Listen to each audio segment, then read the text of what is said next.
बिस्मिल्लाहिर्रहमानिर्रहीम। अस्सलाम वालेकुम students, welcome back to my channel educational tips. कैसे हैं आप सब? उम्मीद करती हूँ आप सब बच्चे बिल्कुल ठीक होंगे। तो बच्चों, आज मैं आपके साथ शेयर करने जा रही हूँ यूनिट नंबर 3 है जी हमारे पास, heredity in the living organism. इसका मैं आज आपके साथ पेज नंबर 20 शेयर करूंगी। पेज नंबर 20 पर है जी हमारे पास जो टॉपिक है दैट इज मियोसिस, माइटोसिस का पूरा स्टेप हम लोगों ने, पूरा प्रोसेस हम लोगों ने बहुत डिटेल से डिस्कस किया था और हमने उसके अंदर बात भी की थी कि क्या क्या चीज़ें इंपॉर्टेंट है। अब आपने इस माइटोसिस के टॉपिक के अंदर क्या क्या चीज़ें याद करनी है, डायग्राम कैसे याद करनी है, पेपर पॉइंट ऑफ व्यू से कैसी चीज़ें आएंगी, ये सारा कुछ हम लोग डिस्कस कर चुके हैं। अगर आप लोगों को कुछ भी चीज़ें समझ नहीं आया तो आप लोग मेरे चैनल पर विजिट कर सकते हैं, आप लोगों को वहाँ पे लेक्चर्स मिल जाएंगे। अब आ जाते हैं हम लोग मियोसिस के ऊपर। After meiosis has occurred each sex cell has half the number of chromosome found in the body cell. यानी कि जब मियोसिस हो जाती है, मियोसिस का जब प्रोसेस वहां से शुरू होता है, देखिए यहाँ पर जो था माइटोसिस के अंदर, यहाँ पे हाफ ऑफ क्रोमोसोम्स दोनों के अंदर आ गए थे ना। ठीक है, तो इस स्टेज के आगे हमारे पास क्या होती है, हमारे पास मियोसिस का स्टेप होता है। In the early stage of meiosis, the chromosomes can be seen with a microscope as a single thread, not double in the mitosis as in mitosis। ठीक है, अब कह रहे हैं कि अगर हम लोग पहले स्टार्टिंग स्टेज की बात करें तो meiosis के प्रोसेस के अंदर तो हम लोगों को क्रोमोसोम एक एक क्रोमोसोम नजर आता है माइक्रोस्कोप के अंदर। ठीक है, the diagram on the page 21 summarise the main stage with but with only 4 chromosomes. यानी कि क्रोमोसोम तो ज्यादा ही होते हैं, लेकिन आप लोगों को आप लोगों को 4 क्रोमोसोम से समझाया हुआ है। सबसे पहले के अंदर तो हमारे पास ये पेरेंट सेल होता है। ठीक है, यानी ये पेरेंट्स का सेल होता है। ठीक है, उसके बाद इसके बाद इसके अंदर दूसरे स्टेप में क्या होता है कि हमारे पास क्रोमोसोम्स जो हैं वो अपनी अपनी कॉपीज बना के डबल हो जाते हैं। ठीक है, अब देखिए पहले ये सिंगल सिंगल क्रोमोसोम्स थे, यानी क्रोमेटेड के फॉर्म में थे, सिंगल सिंगल होते हैं। सिंगल क्रोमोसोम को हम लोग क्या कहते हैं, क्रोमेटेड कहते हैं। ठीक है, अच्छा सिंगल सिंगल के फॉर्म में थे, अब उन्होंने अपनी कॉपी बनाई तो अब वो डबल डबल के फॉर्म में हो गई, यानी क्रोमोसोम्स अपने एक कॉपीज बना ली। अब जब कॉपीज बना ली, अब वो हमारे पास पेयरिंग के फॉर्म में आ जाएंगे। ठीक है, ये एक तरफ हो जाएंगे, ये एक तरफ हो जाएंगे। उसके बाद ये देख लीजिए, ये section of DNA get swapped. ठीक है, डीएनए ये देखिए यूं अलग बिल्कुल अपने अपने पोल्स की तरफ, जैसे माइटोसिस के अंदर अपने अपने पोल्स की तरफ गए थे, वैसे वैसे ये भी अपने अपने पोल्स की तरफ चले जाएंगे। बस फर्क क्या था इसमें और उसमें कि उसमें ये लोग सिंगल, माइटोसिस के अंदर वो लोग सिंगल क्रोमेटिड की फॉर्म में जाते थे, इधर हम ये लोग डबल होके गए हैं। अब इन लोगों ने आगे सेपरेशन कर लेनी, यानी दो दो की फॉर्म में आ जानी, दो एक तरफ दो एक तरफ। ठीक हो गया। अब जब दो क्रोमोसोम मतलब क्रोमोसोम्स की डिवीजन हो जाएगी कि दो एक तरफ हो जाएंगे, दो एक तरफ हो जाएंगे, फिर उस सेल से भी, यानी इससे भी आगे फर्दर डिवीजन हो जाएगी और इससे भी, ये भी आगे फर्दर 4 में, यानी ये जाहिर सी बात है 4 क्रोमेटिड से बना हुआ है ना, तो ये भी आगे दो दो में स्प्लिट हो जाएगा और ये भी आगे दो दो में स्प्लिट हो जाएगा। ठीक हो गया जी। और ये जो प्रोसेस है, ये हमारे पास किसका प्रोसेस है, मियोसिस का प्रोसेस है। ठीक हो गया जी, देख लीजिए यहाँ तक बात समझ आ गई। उसके बाद फिर हम लोग बात करते हैं अपनी वेरिएशन के बारे में। All everything in the world are different. सारे जितने भी लिविंग ऑर्गेनिज्म है वो सारे एक दूसरे से डिफरेंट है। क्या आप में और मेरे में सिमिलरिटीज हो सकती है? नहीं हो सकती। वी से दे शो वेरिएशन। हम कहते हैं कि हर ऑर्गेनिज्म एक दूसरे ऑर्गेनिज्म से मुख्तलिफ है, ये वेरिएशन शो कर रहा है। The differences between a lady bird, beetle and an elephant are obvious. ठीक है, आप देखिए अगर कोई लेडी बर्ड है या एलिफेंट है, उसके अंदर ऑब्वियसली सी बात है वो कहीं किसी एंगल से एक दूसरे से सिमिलैरिटीज नहीं रखते होंगे, but other variation is much harder to spot. For example a person blood group, अगर हम, लेकिन कुछ वेरिएशन, कुछ तब्दीलियां ऐसी होती हैं जो उनको हम लोग बहुत मुश्किलों से तब्दीली को डिफर कर सकते हैं। जैसे इंसान का ब्लड ग्रुप है, हम लोग, अब आपका ब्लड ग्रुप और मेरा ब्लड ग्रुप में भी सेम हो, लेकिन उसके दरमियान की जो चेंजेस है उस ब्लड के अंदर, वो आपकी और मेरी डिफरेंट होंगी। ठीक है, इसी तरह से वो कह रहे हैं a human cow, a cat, a dog and a Dalton cell look different because they are different species। अब वो कह रहे हैं कि सारे जितने भी हैं, ठीक है, कैट है, डॉग है, काउ है, ह्यूमन है, डेल्टन सेल है, सारे एक दूसरे से डिफरेंट है क्योंकि ये दो अलग अलग स्पीशीज हैं। These differences between species occur because their gene are totally different. और ये डिफरेंसेस क्यों आए? क्योंकि उनके जीन ही कम्प्लीटली मुख्तलिफ है। अब काउ की जीन और मेरी जीन सेम नहीं हो सकती, but also you have see variation within a species. लेकिन आपने कभी देखा होगा एक ही स्पीशी के अंदर मुख्तलिफ तब्दीलियां आ रही होती हैं। काऊ है, उस काऊ की ही स्पीशी के अंदर इतनी चेंजेस हैं कि किसी के ऊपर स्पॉट लगे हुए होते हैं स्किन के ऊपर, किसी के स्पॉट नहीं होते, किसी कलर चेंज होता है, किसी की कान कैसे होते हैं। आप डॉग्स के अंदर ही देख लें आप। ठीक है, अब डॉग के अंदर देखिए किसी के कान ऐसे होते हैं, किसी के कान ऐसे होते हैं, किसी के कान ऐसे होते हैं और किसी के कान ऐसे हुए होते हैं। ठीक है, मतलब एक ऑर्गेनिज्म के, एक स्पीशी के अंदर ही हमें इतनी ज्यादा तब्दीलियां नजर आ जाती हैं। ठीक है, इसी तरह से इनके फेसेस को देख लीजिए, ठीक है। इसी तरह से इनके फर को देख लीजिए, इनकी स्किन को देख लीजिए। All of this animal are dog, ये सारे डॉग्स ही हैं, but they have been breed और डिफरेंट पर्पसेस और डिफरेंट अपीयरेंस, लेकिन इनकी नस्ल में, इनके अपीयरेंस में और इनके काम में जमीन आसमान का फर्क होता है। we can also see differences between plants and of the same species। हम लोग प्लांट्स के एक ही स्पीशी होती है प्लांट की, लेकिन उसके अंदर भी हम लोग डिफरेंसेस देख रहे होते हैं।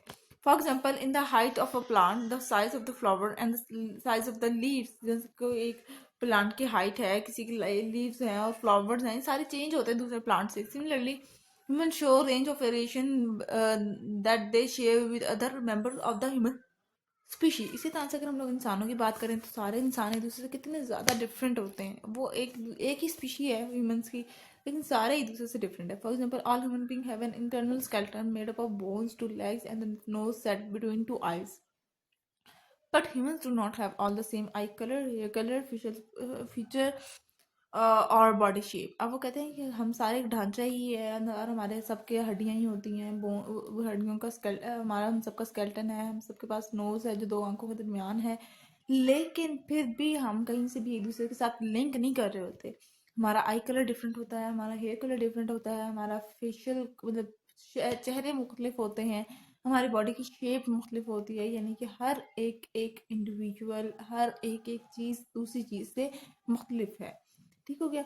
अच्छा, अब हम लोग आ जाते हैं नेक्स्ट टॉपिक पर। यहाँ पर है जी inherited and environmental variation. Inherited और इन्वायरमेंटल वेरिएशन के ऊपर आ जाते हैं। देखते हैं इस टॉपिक में ये लोग हमें क्या कह रहे हैं। You inherit gene from your both your parents. आपने अपने दोनों पेरेंट्स से जीन्स ली हुई है, ठीक है। इसी वजह से आप अपने पेरेंट्स से, दोनों पेरेंट्स से ही मिलते जुलते होते हैं। So you have feature of both your parents, this is inherited gene, inherited variation. ये क्या है? ये इनहेरिटेड वेरिएशन है, यानी कि वो जीन जो आपको आपके पेरेंट्स, जो वो चीज़ें जो आपके पेरेंट्स से मिली हैं, वो आपकी क्या है? इनहेरिटेड वेरिएशन है। Example of inherited variation include hair colour, eye colour. ये सारा क्या है? ये आपकी इनहेरिटेड वेरिएशन है, यानी कि आपको आपकी विरासत में मिली है, आपको अपने पेरेंट्स से मिली है। In 1890, it was discovered that people have one of four possible blood groups which they inherited from their parents. 1890 के अंदर ये बात डिस्कवर हुई कि इंसान के लिए 4 ब्लड ग्रुप है, उनमें से एक ब्लड ग्रुप जो होता है वो अपने बच्चा अपने पेरेंट्स से लेता है, और वो क्या कहलाता है? A B O blood group कहलाता है। वो ये वो ब्लड ग्रुप के नाम है। If someone need blood after an accident, it is important that they are given the right type of a blood। अगर किसी को ब्लड की जरूरत होती है तो उसको वही ब्लड दिया जाता है जो उसके पास ऑलरेडी मौजूद होता है। यानी अगर किसी का एक्सीडेंट हुआ, उसका ब्लड ग्रुप बी पॉजिटिव था, तो अब जो उसको ब्लड लगेगा वो उस इंसान का लगेगा जिसका ब्लड ग्रुप भी बी पॉजिटिव ही हो। The table shows given the percentage of people in different part of the world with each type of a blood group। ये टेबल बताता है कि कितने कौन से कहाँ पर ब्लड ग्रुप के लोग मौजूद हैं, कितने परसेंट। पाकिस्तान के अंदर 21% ए ब्लड ग्रुप के हैं, 37% बी ब्लड ग्रुप के हैं, 9% ए बी का है। और क्योंकि ए बी ब्लड ग्रुप और जो ब्लड ग्रुप होता है ये बहुत रेयर होता है, और ये 33 जो होते हैं वो 33% जो होता है वो ये ओ ब्लड ग्रुप का है। ठीक है। ए बी जो होता है ना वो बहुत रेयर होता है। ठीक है। तो ये मतलब ये सारा ग्राफ दिया हुआ है, इतना इंपॉर्टेंट नहीं है। The information that offspring inherit from their parents is not the only thing that decide the characteristics of an individual. The condition in which the offspring grow up will also have an effect. The way we look and behave depend on the environment in which we grow, and this is also true of all other living things। अब वो कहते हैं कि सिर्फ और सिर्फ हम लोग सिर्फ सारी की सारी कैरेक्टरिस्टिक्स, सारी की सारी इनहेरिटेंस अपने पेरेंट्स नहीं लेते, हमारा इन्वायरमेंट का भी बहुत बड़ा हमारे पर रोल प्ले कर रहा होता है, हमारा इन्वायरमेंट भी। अब देखिए, कोई अमेरिका का बच्चा है, उसकी शक्ल और उसकी अपीयरेंस मेरे जैसी नहीं हो सकती। जैसे अब पाकिस्तानी है, हम सारे एक दूसरे से किसी ना किसी हमें हमारी शक्लें देख कर कहा जा सकता है कि यार ये तो पाकिस्तानी लोग हैं। अब या वेस्ट इंडीज या इंडियन या यू कह दीजिए अमेरिकन पीपल को देख लीजिए, तो उनकी अपीयरेंस कुछ और होती है। ये जो फैक्टर है इसको क्या कहते हैं? इसको हम लोग इन्वायरमेंटल फैक्टर कहते हैं। Identical to each inherit exactly the same gene and these control most of their characteristics। इसी तरह से अगर हम लोग कहते हैं जुड़वा बच्चों की बात करें, तो ट्विंस की बात करें, तो उनकी जीन उन दोनों के अंदर एक जैसी होती है, तो वो इसलिए से एक दूसरे से आइडेंटिकल होते हैं। If for example the twins have a two tall parents, they may both have inherited the potential to be tall। अब अगर देखिए दो ट्विंस बच्चे हैं, उनके मामा पापा की हाइट लंबी थी, बड़े थे, मतलब अच्छी हाइट थी, टॉल थे, तो बच्चे भी, ये पॉसिबिलिटी है कि बच्चों का कद भी टॉल ही हो, but they could still grow up to be short if they do not eat a well balanced diet. लेकिन ये भी पॉसिबिलिटी है कि बच्चे, एक बच्चा छोटा भी रह सकता है, उसकी हाइट इतनी लंबी नहीं हो सकती अगर वो वेल बैलेंस्ड, ये अच्छी डाइट ना ले। In fact most characteristic of human being including weight, skin color, athletic ability and intelligence are affected by the mixture of gene and the environmental factor। वो कहते हैं कि जिस तरह से स्किन कलर है या इंटेलिजेंस है बच्चे की या वेट है, ये मोस्टली जो है वो ये इन्वायरमेंटल फैक्टर्स ही कंट्रोल कर रहे होते हैं। तो उसके बाद फिर हमारे पास ये जो इस चैप्टर का लास्ट टॉपिक रह गया है, ये भी देख लेते हैं, environmental and inherited variation in plants. अब हम लोग प्लांट्स की बात करते हैं। पीछे तो हम लोगों ने ह्यूमंस की बात की कि उनके इन्वायरमेंट और उनकी इनहेरिटेड कैरेक्टरिस्टिक्स के बारे में। Plant inherited characteristics just like humans and other animals do. Plant भी अपने ये इसी तरह से अपने अपने ऑफस्प्रिंग को अपनी कैरेक्टरिस्टिक्स देते हैं, but plant are affected even more by the environment than animals are. लेकिन प्लांट के अंदर इन्वायरमेंटल इनहेरिटेंस ज़्यादा होती है as compare to that of humans. ठीक है, in particular the growth of the plant are affected by, अगर हम लोग देखें कि प्लांट की इन्वायरमेंटल फैक्टर किस तरह से, कि उसके टेम्परेचर के ऊपर डिपेंड करता है वो सारा, सनलाइट के ऊपर, वाटर के ऊपर और सॉइल कंडीशन के ऊपर। अगर तो ये अच्छी होगी तो वो उसकी ग्रोथ वगैरह वो प्लांट अच्छा होगा, अगर नहीं तो वो बिल्कुल अपने पेरेंट जैसा नहीं होगा, सिंपल।